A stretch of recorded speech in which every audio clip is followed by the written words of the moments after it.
Halo teman-teman OTP semuanya, bagaimana kabarnya? Mudah-mudahan baik-baik saja ya. Gimana kuota? Aman. Bagaimana jadinya jika binatang yang berada di puncak rantai makanan memakan narkoba jenis kokain? Lah, katanya saya. Karena film yang akan saya bawakan kali ini berjudul Beruang Kokain. Kalau begitu bagaimana keseruannya? Tanpa banyak cincong kita langsung saja pada ceritanya. Yuk go lo yo.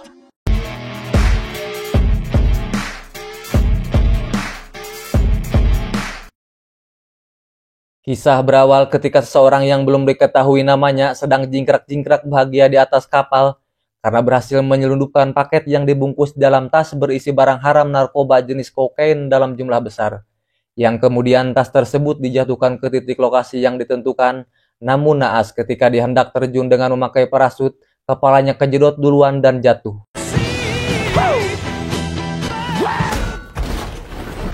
Modar sia. Beberapa hari kemudian, cerita berfokus pada sepasang kekasih yang lagi hiking dan menikmati keindahan alam yang terletak di Taman Nasional Chattahoochee, negara Georgia, yang pria bernama Olaf dan wanitanya bernama Elsa, di mana saat itu mereka sedang bersenda gurau dan mengabadikan momen dengan kameranya. Boy's name. Texas. Nampak kepuasan terpancar dari wajah mereka ketika pendakiannya sampai pada titik ketinggian yang ditujunya. Tak lama kemudian mereka kaget bercampur senang karena dari kejauhan mereka melihat seekor beruang yang karena momen itu jarang terjadi, mereka pun bergantian memfotonya. Tak lama kemudian Olaf mengajak Elsa pergi karena melihat tingkah beruang yang semakin tak biasa dan aneh karena menjedotkan kepalanya sendiri seperti orang yang diputusin pas lagi sayang-sayangnya. Namun Elsa sedikit keras kepala masih saja terus memfotonya hingga terjadi perdebatan kecil antara mereka hingga sampai menyadari beruang itu sudah ada di dekatnya. Waktu itu Olaf dengan sedikit pengetahuannya tentang beruang sempat memperingatkan Elsa untuk jangan lari atau bergerak aktif. Namun rupanya Elsa panik kemudian lari dan beruang pun mengejarnya. Hingga waktu itu Olaf terjatuh tengkurap, namun naas bagi Elsa karena kemudian dia diterkam.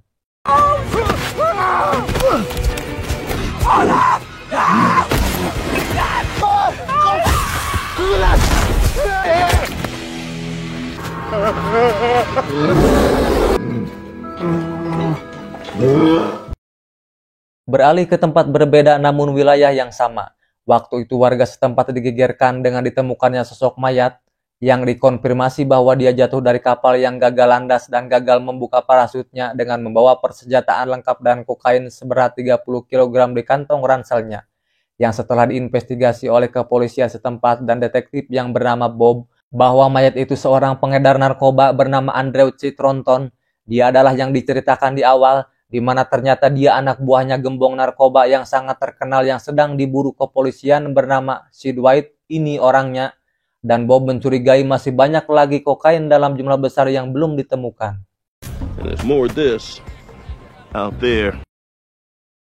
Bersamaan dengan itu, di tempat berbeda, gembong narkoba yang bernama Sid sedang memerintahkan anak buahnya yang bernama David untuk mencari sisa kokain yang jatuh dengan mengajak anaknya yang bernama Eddie, yang diketahui sisa kokain tersebut jatuhnya di hutan lindung Chattahoochee, Georgia. Tak lama kemudian David menemui Eddie yang saat itu lagi di bar, di mana waktu itu Eddie pertamanya menolak dengan alasan masih berkabung atas istrinya yang baru meninggal. Namun lama-lama Eddie menyetujuinya dengan harapan supaya bisa cepat move on dari kematian istrinya tersebut. Wait, is that us? Beralih ke tempat berbeda yang letaknya tak jauh dari hutan lindung Chattahoochee. Seorang janda, karena tidak pirang kita sebut saja single parent, yang bernama Sari, dia berprofesi sebagai seorang suster.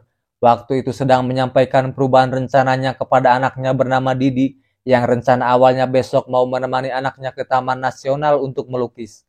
Namun karena malam itu harus kerja lembur, Sari membatalkannya. Dengan nada kecewa, Didi pun waktu itu cuma mengiyakan saja, namun seperti merencanakan sesuatu. It's gonna be fun. We're gonna make a whole weekend out of it, isn't it?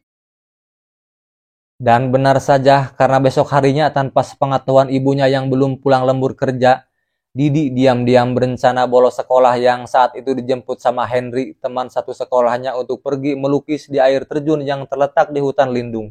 Namun sebelum pergi, Henry numpang papang dulu di pinggir rumahnya Didi, dan setelah jauh berjalan Henry baru sadar ranselnya ketinggalan waktu papang.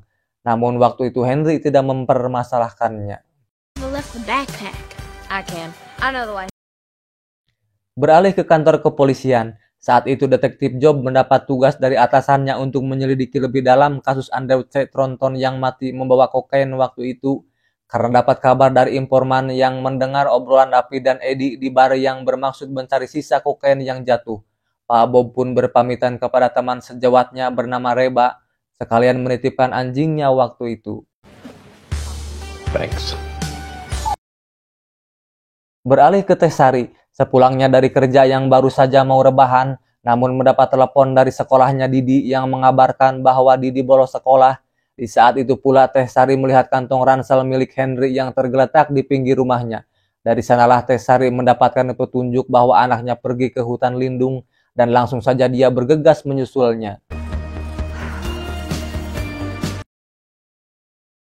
Beralih ke Didi dan Henry yang sudah berada di hutan lindung, sewaktu mereka lagi istirahat sambil main, Didi melihat paket yang tergeletak di bawah dan sempat menerka-nerka dari pengetahuannya lewat televisi bahwa itu narkoba. Namun karena penasaran, Didi dan Henry bergantian mencobanya yang disangkanya bakal enak seperti bubuk rangginang. Namun karena mereka merasa rasanya aneh, mereka memuntahkannya kembali.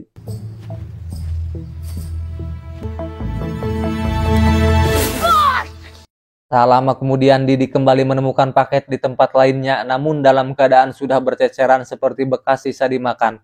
Tanpa disadari, seekor beruang yang mabok kokain mendekatinya dan inilah yang terjadi.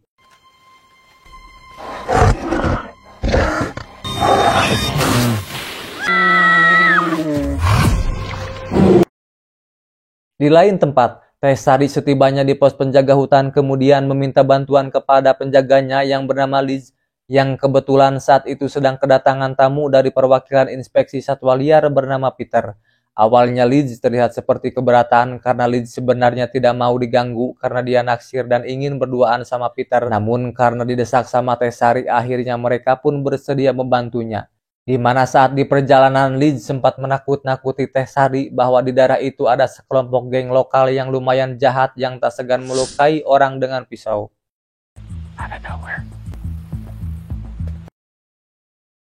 Beralih ke David dan Eddie yang saat itu baru tiba di pos hutan lindung, yang karena David kebelet papang dia pun masuk toilet. Namun saat itu datang 3 orang pemuda geng ecek-ecek memalaknya sambil menodongkan pisau. Namun David yang memang seorang mafia kemudian menghajar mereka.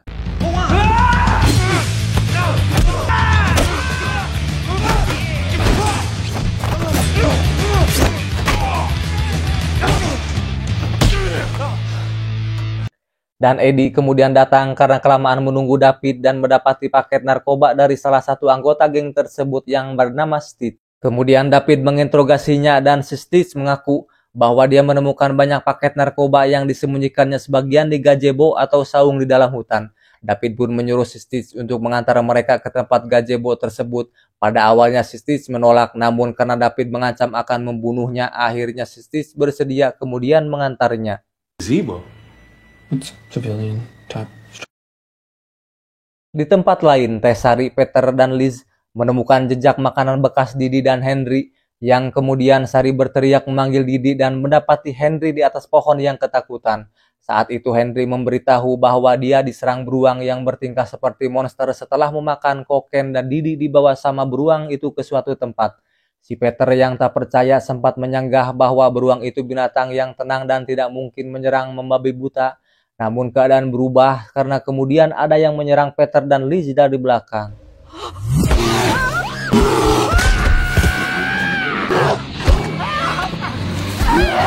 Dan ternyata itu si beruang yang teler. Si Liz yang membawa pistol menembakinya, namun sayang skill menembaknya payah. Si Peter yang diseret sempat menemukan kokain kemudian naik ke atas pohon. Namun Liz yang terluka kemudian kabur dengan alasan mau mencari bantuan. Beruang itu pun kemudian menghampiri Henry di atas pohon. Namun karena beruang itu mencium aroma kokain di baju Peter, kemudian berbelok menyerang Peter dan kemudian...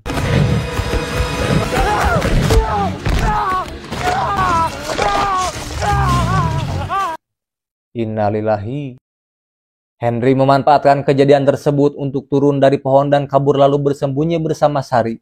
Kemudian menunjukkan arah ke tempat di mana Didi dibawa beruang tersebut dan katanya saat itu Didi masih hidup. Di tempat lain, Detektif Bob sudah sampai di hutan lindung yang kemudian dia langsung masuk ke dalam hutan. Sementara Tessari dan Henry dalam pencariannya, anaknya menemukan petunjuk dari cat yang tercecer yang rupanya sengaja dilakukan oleh Didi agar mudah ditemukan. We always find out.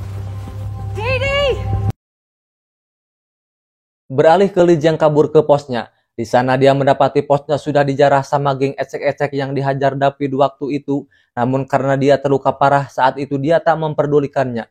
Karena tiba-tiba anggota geng yang bernama Joy memberitahu ada suara beruang di luar. Kemudian Liz menyuruh anggota geng satunya lagi bernama Dodo membukakan pintu bermaksud menebak beruang. Namun karena skill menebaknya payah malah mengenai kepala si Dodo.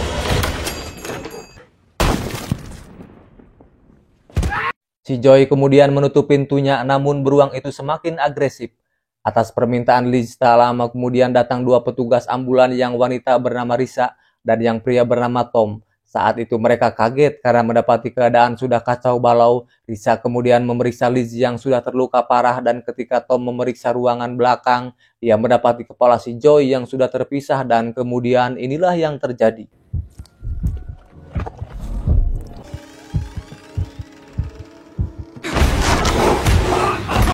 Risa kemudian membawa Liz lari ke ambulan dan si Tom yang saat itu sudah terhimpit namun tertolong sama tas ransel merah yang mengalihkan perhatian si beruang. Kemudian dia menyusul Risa yang sudah menjalankan mobil ambulannya, namun rupanya si beruang tersebut semakin agresif dan mengejar mereka. Liz si penembak payah terus menembak tapi tak berarti apa-apa sampai kemudian beruang itu berhasil masuk ke ambulan dan kemudian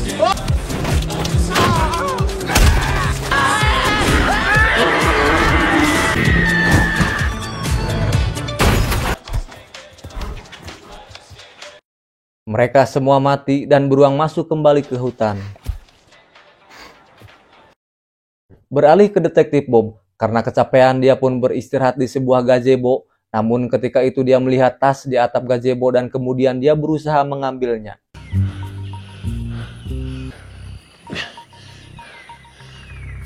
Tak lama kemudian David, Eddie, dan Stitch tiba di gazebo yang ditujunya. Stitch kaget karena mendapati tas berisi paket kokain yang disembunyikannya hilang, namun David marah dan menodongkan pistol karena dia tidak mempercayainya. It's just gone. Okay, well, duffel bags don't have. Di saat itu muncul Detektif Bob di atas gazebo bersama tas berisi kokain. Dia menodongkan pistol dan menyuruh David meletakkan senjatanya, yang entah lewat mana dia menaiki gazebo tersebut karena pada saat mau turun dia seperti kebingungan. Mau loncat sepertinya dia tidak berani. Momen tersebut dimanfaatkan David untuk mengambil senjatanya kembali. Namun Bob menembaknya dan mengenai jari David sampai putus. David memaksa mengambil pistolnya dan kemudian sembunyi di bawah gazebo. Namun tiba-tiba mereka dikagetkan dengan kedatangan beruang yang saat itu menghampiri mereka. Stitch dan Eddie memilih untuk pura-pura mati, namun kemudian tanpa disangka beruang itu pingsan di atas badan Eddie.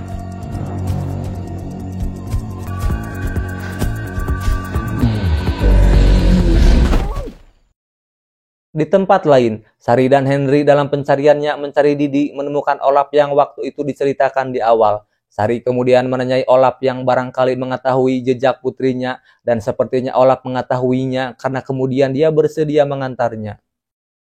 Beralih lagi ke Eddie yang ditindih beruang. Karena beruang tersebut tidak kunjung bangun, akhirnya David bersepakat gencatan senjata sama Bob. Dan kemudian David memeriksa beruang tersebut. Namun saat itu paket kokain di saku celananya jatuh yang sepertinya itu menyebabkan beruang tersebut bangun karena kemudian beruang tersebut memakan kokainnya.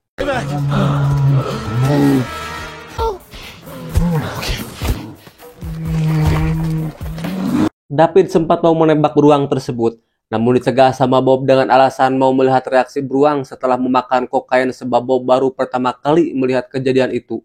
Karena beruang itu terus menyerang Eddie, akhirnya Bob berinisiatif untuk memancing beruang itu dengan menaburkan sebagian paket kokain yang berada di tangannya. Dan itu berhasil membuat si beruang itu menjauh. Kemudian Bob menyuruh mereka kabur. Namun David berbalik menodong Bob karena David menginginkan sisa kokain di dalam tas yang masih banyak. Yang akhirnya terjadi saling todong-menodong dan kemudian ternyata si Sid si gembong narkoba yang menebak Detektif Bob. yang menyusul David dan Eddie. Di saat David dan Eddie menemui Sid, Bob yang terkapar waktu itu tak sengaja menjatuhkan tas berisi kokain yang kemudian si beruang menyeretnya. Sid kemudian menginterogasi detektif Bob yang sudah terluka tentang keberadaan tas berisi kokain itu. Namun kemudian muncul polisi Reba yang itu membuat detektif Bob merasa ada yang mau membantunya. Namun rupanya Bob harus kecewa karena ternyata si Reba sekongkol sama mafia tersebut. Di tempat lain, Sari, Henry, dan Olaf sudah sampai di sebuah goa yang menurut Olaf itu adalah sarangnya beruang. Sari dan Henry kemudian masuk ke goa meninggalkan Olaf yang memilih di luar. Di dalam goa, Sari menemukan anak-anak beruang yang lucu-lucu bermandikan kokain dan ternyata Didi masih hidup. Mom, I'm so sorry. Namun di saat mereka sedang mengekspresikan kebahagiaannya, tiba-tiba terdengar suara jeritan Olaf yang rupanya si beruang teler sudah kembali. Atas ajakan Didi, mereka kemudian berjalan ke belakang goa di mana di sana terdapat air terjun. Di saat yang sama, Sid bersama kawannya tiba di goa dan menemukan tas yang dicarinya. Sid yang merasa masih banyak kokain yang belum ditemukan, mengajak mereka terus mencari, namun saat itu Reba memilih untuk pergi. Itu membuat Sid marah dan bermaksud menembaknya. Namun saat itu David menghalanginya. Kemudian mereka melanjutkan pencariannya sampai di air terjun dan Sid melihat tas kokain menggantung di atas. Dan di situ juga bertemu sama Tessari yang kaget karena mereka membawa senjata yang kemudian Sid menodongnya. Namun Eddie menghalanginya. There's kids here. Let's just go. No, I'm not leaving without. Saat Eddie berusaha mengambil tas yang menggantung, tiba-tiba anak-anak beruang mengerubuti tas berisi kokain yang dibawa Sid. Karena jaraknya terlalu dekat dan merasa anak beruang itu akan membahayakannya, Sid memerintahkan David untuk menembaknya dengan melemparkan senjatanya ke David. Namun senjatanya ditangkap sama Tessari yang kemudian berlalik menodong Sid. Di saat itu tiba-tiba terdengar suara induk beruang. Tessari dan anaknya akhirnya memutuskan terjun ke bawah.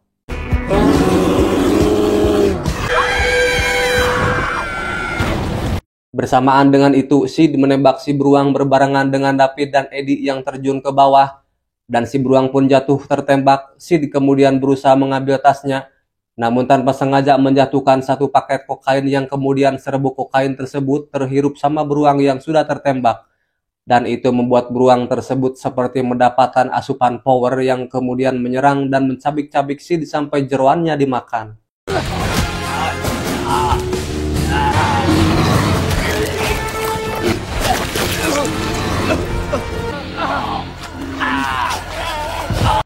Tessari, Henry, Didi, David, dan Eddie akhirnya selamat dan si beruang kembali berkumpul dengan anak-anaknya. Namun bagaimana kalau dia kecanduan dan sakau ya? Cerita tadi sekaligus mengakhiri film ini. Tamat.